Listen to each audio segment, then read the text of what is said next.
Wesley, the reason I wanted to talk to you is because you have a talent for inspiring folks to want to do more with their lives. So it's my pleasure to welcome you and to see your work in action. And I think it's impressive.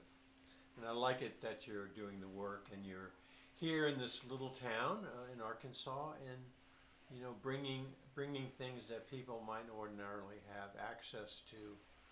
So one of the questions I have is, do you think that lots of people are disappointed with how their lives are evolving? I would say probably so.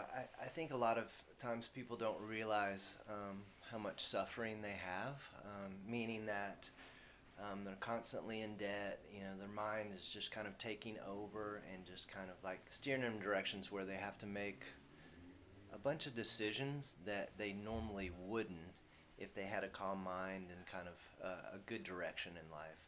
So I think to answer that, I think that a lot of times people just feel like they need more and they're not just happy with and content with what they have. Yes, I kind of understand that. I've been through lots of periods of time where, I felt lacking. I didn't have enough stuff and I didn't know how to find what would fulfill me, what would take away that lack. And, so, do you think that most people have the available resources for crafting a fulfilled life?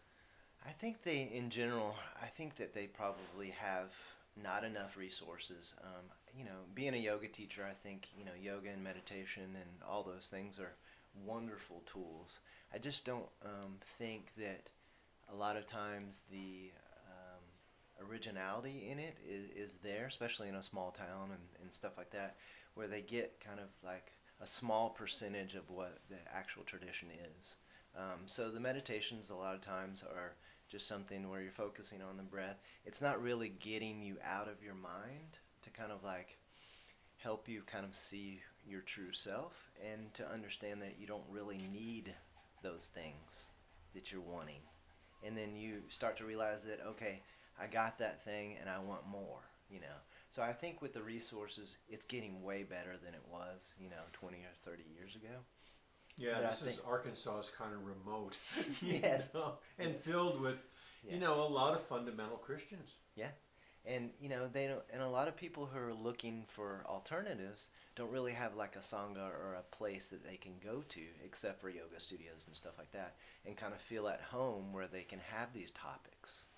So I think a lot of times it's just having like-minded people be in one place and say, hey, I'm suffering because what do you think? Or even having teachers that are, not that we have bad teachers here or anything like that, spiritual teachers or anything like that, but there's just not a big business for that here. Hmm. So Yeah. So teachers become gurus. that happens. And I don't necessarily think you always have to have a teacher or guru, but most of the time it's good. A guru just means somebody who brings you from darkness to light. And I think a good teacher or guru is somebody who really kind of looks at you and says, hey, okay, let's kind of organize your life a little bit so you can be your own teacher.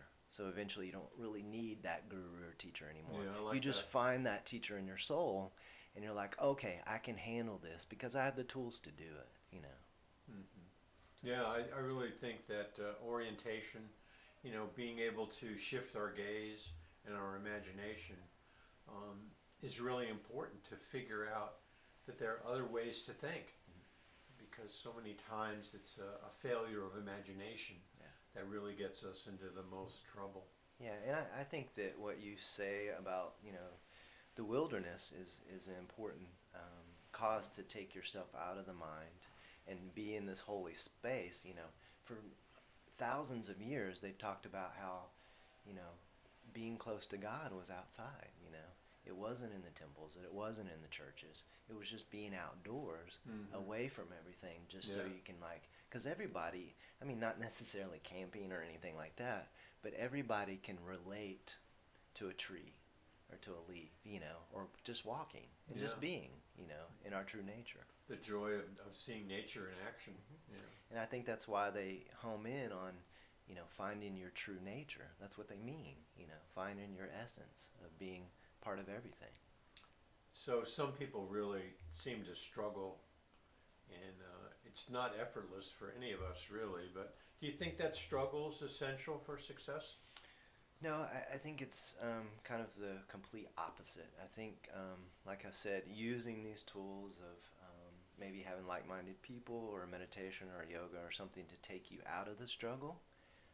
Because I think a lot of times the struggle is your kind of hindrance. It's getting you, back to making bad decisions and poor financial decisions and stuff like that. So I think that the struggle is part of the suffering.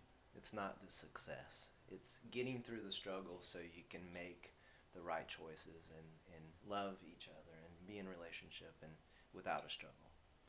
Because I've had struggles in my life, and it seemed like I was constantly being in that energy and just staying in there for long periods of time and getting used to it. And once I got out of that struggle, I felt freedom. Yeah. So Yeah, totally. So do you think we can we can succeed as a being on the horizontal in the reality of time and space? Is it something that can be accomplished? I think if we understand that we're not the body and mind, we're something that's really divine, and we understand that this is just temporary, this body, this mind, this Yeah, thing, yeah. that we can appreciate everything that's around us and really look at the time that we have and know that we can't control the time we have on this planet or with this body. And so I think it's just essential to realize that all this is temporary in so many different ways. And we'll make quality decisions in how we spend time and who we spend time with and who we love and all that. I think it's huge to just realize that this is a temporary space. Yeah, I really agree with that. One of the things that I really think about is that we live in a hierarchy, and we have a limited place in that hierarchy, and that larger hierarchy is available to us to increase our being and awareness, but we have to do the work, otherwise we get stuck. No, I agree.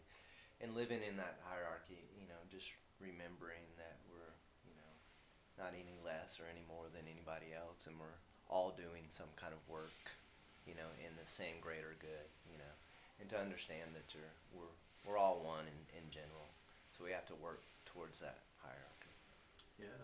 One of the participants in the hierarchy, I think, is are angels, and I think they're very real and very much with us. And so being aware that they are messengers of the divine, but they are not objects of worship. They are, I say, companions that bring us closer to the divine, is something that I really like. Yeah, I would agree with you, and I I tend to think that they're there all the time and not just when I need them. Yeah. A lot of times I feel like you call on God or angels or anything when you really need them, but I think it's essential to have something like that in the present moment all the time. Yeah, indeed. So what would you say to somebody who's thinking about studying yoga? Oh boy, I would say lots, but overall I just think it's yoga is such an interesting tool and just amazing. It has so much cool history and just has so much benefits to the body and the mind and the soul.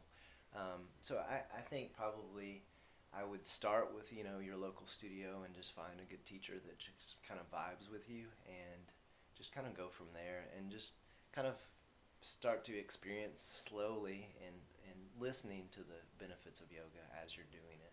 And I think overall it's a great tool for putting that struggle to the side or getting rid of all that struggle and just kind of being in a spiritual realm that you're not used to, and it makes life just so much easier and better with yoga. Yes, we have to take a risk. Yes, yes. Thank you, Wesley. You're welcome. It's an honor.